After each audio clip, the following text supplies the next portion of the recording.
The sea.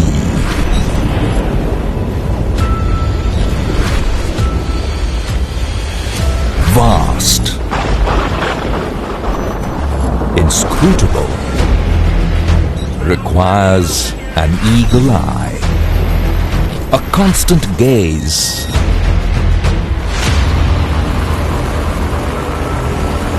On all that pass.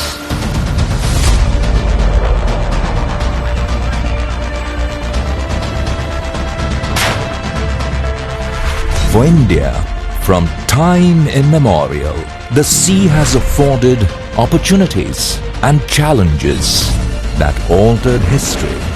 Change has always come from the sea, generation after generation. The sea is where it starts. A benevolent eye, a piercing gaze,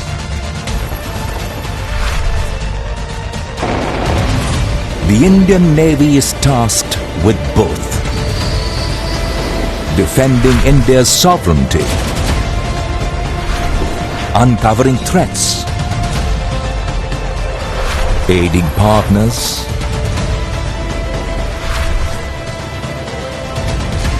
securing the world's busiest trade routes. Every duty performed in the service of the nation. We are the Indian Navy. Combat ready, credible and cohesive.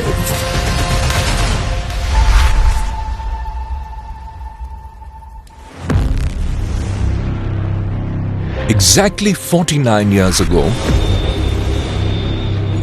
we had an opportunity to serve our nation as a force at sea.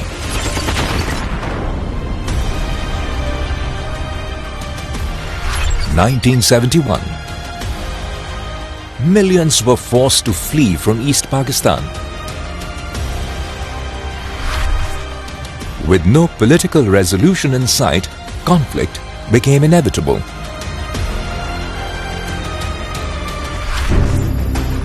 The Navy was tasked with delivering the hammer blow from the sea, with strikes aimed at decisive outcomes.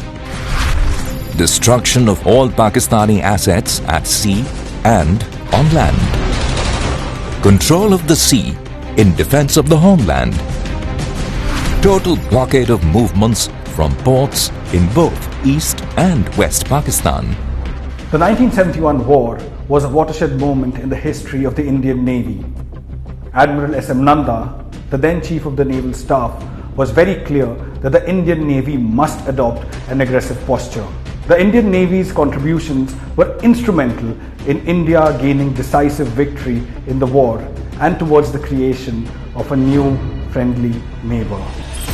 The night of 4th December 1971, it began with a daring, unprecedented strike by missile boats on Karachi, inflicting extensive damage to Karachi harbour and shipping. Since then, we celebrate the momentous day of 4th December as Indian Navy Day. A second missile attack on Karachi harbour achieved further destruction of the enemy and maritime dominance for the Navy. On the Eastern Front, in the Bay of Bengal,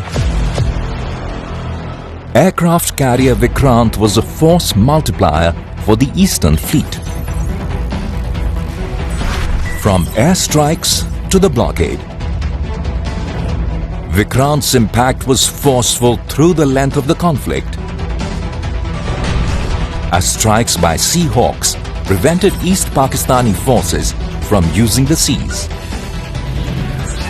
The enemy dispatched PNS Ghazi to nullify the advantage Vikrant afforded. However, the preemptive actions of INS Rajput gave Ghazi a watery burial near Vishakhapatnam. While action progressed at sea, the Navy also mounted special operations at Chalna Khulna harbors.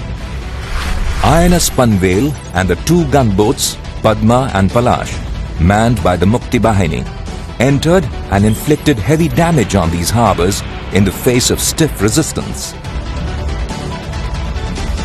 Towards the end of the war, the likelihood of the enemy attempting escape into Burma, now Myanmar, became a distinct possibility.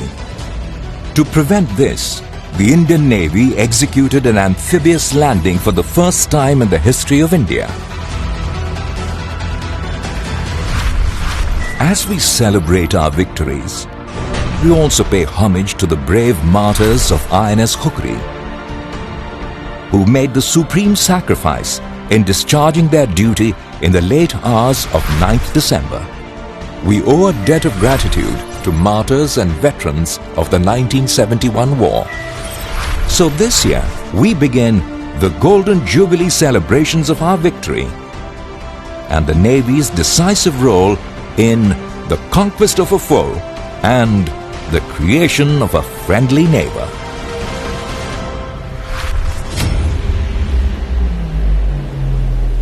Even today, service to the nation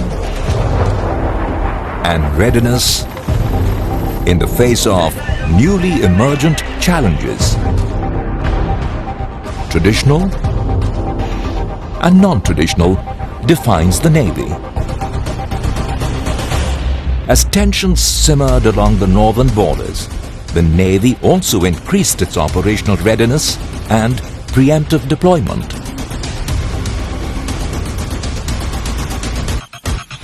This is one of the sorties where we are operating near the LAC. The Pieta has been in the forefront of operations as far as building up our MD is concerned. We have our footprint all the way from Malacca, Sunda to Lombok in the east, all the way till Seychelles, Gulf of Aden and the Persian Gulf at the west. We are getting many tri-service operations coordinating with Indian Air Force and Indian Army. When COVID-19 appeared as a threat to all humanity, the world started looking inwards. But the Indian Navy stepped out, putting its shoulder firmly to the wheel in support of national efforts. We created 24/7 telemedicine facilities, mobile dispensaries, mobile blood collection centers, state-of-the-art labs for testing facilities, and also COVID management centers across all naval hospitals, across all commands. We were able to save a lot of lives, prevent a lot of infections, and also keep our sea warriors combat ready without affecting operational readiness. Operation Samudra Setu and Mission Sagar represent important examples of how the Navy supported India's efforts, proving the adage, the seas connect, they don't divide. Though very noble, the task had its own challenges. We had to adopt extreme measures to keep everybody safe, comfortable, and most importantly, to prevent any case of COVID on board. Launched on 5th May 2020, Operation Samudra Setu or Sea Bridge was part of Mission Vande Bharat, the wider national effort to repatriate Indian citizens. Over 55 days, covering 23,000 kilometers, it was the largest such repatriation by the Indian Navy till date. The Navy remained committed to partners in the Indian Ocean region with neighborhood first as the key mantra. The Prime Minister's vision of Sagar, security and growth for all in the region, was consolidated during COVID. Naval aircraft flew multiple sorties, ferrying equipment, medical personnel, and medicine across the country. There were many of the doctors and many of the nurses and many of the paramedical personnel who were themselves as a part of this war afflicted by COVID-19. They had to be hospitalized, they fought the illness, recovered, and come back to join the battle again. We are indeed proud of our healthcare workers. the Navy tackled the unprecedented and extraordinary challenge.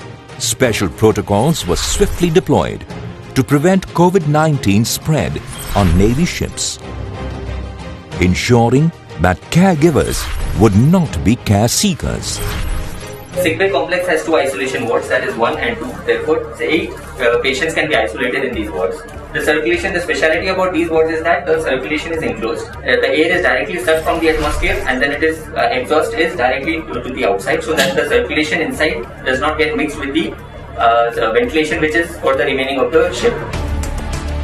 All naval personnel walked the extra mile during these difficult times,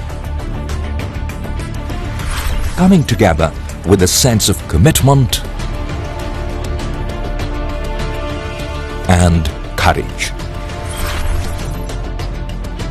converting adversity into opportunity through innovation and ingenuity.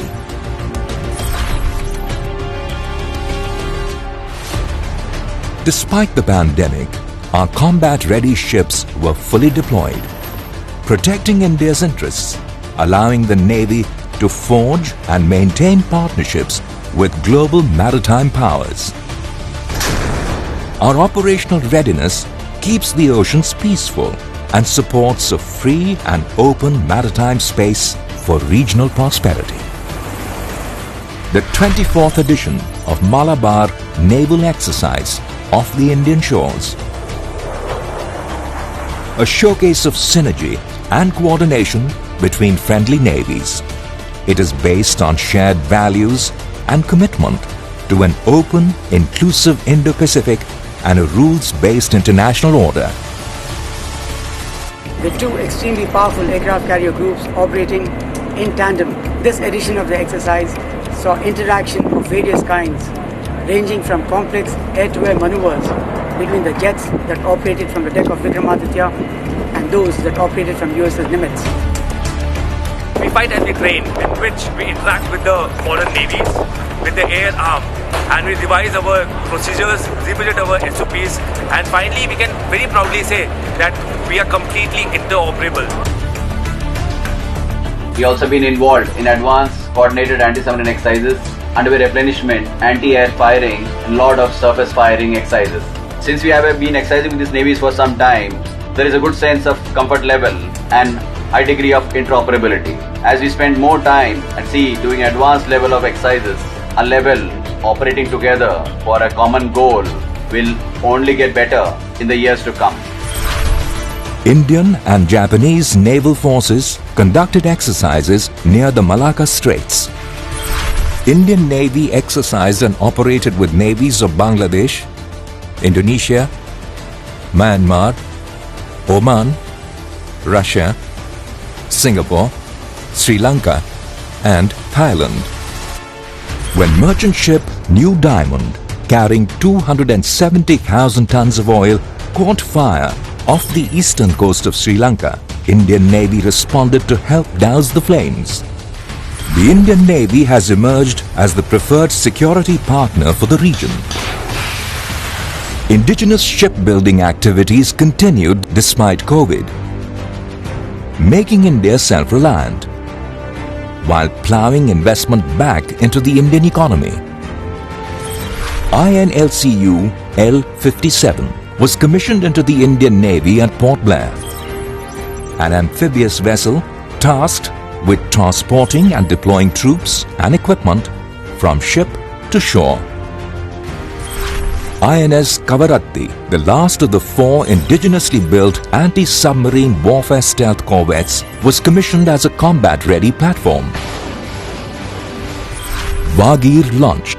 Indigenously made, it is the 5th among the 6 Kalvari-class submarines. India's first indigenous aircraft carrier went through basin trials and will soon be ready for sea trials. Design and construction of aircraft carriers, because of their scale, complexities and legacy experience, is immensely challenging. The maiden attempt of Indian Navy to indigenously design and build an aircraft carrier therefore assumes special significance. With more than 78% of the equipment and material being sourced from indigenous suppliers, IAC is a true reflection of Prime Minister's vision of Atmanirbhar Bharat. IAC has completed trials of equipment and systems in harbour and is now being readied for sea trials. Ships delivery being targeted by end 2021 will take India into elite group of nations having niche capabilities of design and construction of an aircraft carrier. Naval Innovation and Indigenization Organization is a step towards the goal of Atmanirbhar Bharat, New India, a trusted regional power, an aspiring economic powerhouse, can no longer neglect the sea. The Indian Navy builds trust and bridges with our maritime neighbors in the Indian Ocean region, while maintaining a keen gaze on matters affecting India's national security. Going forward, India must be a friend with friends and a merciless foe to our enemies. We must never forget that for India, the sea is where it starts. Therefore, the Indian Navy will forever be combat ready, credible and cohesive.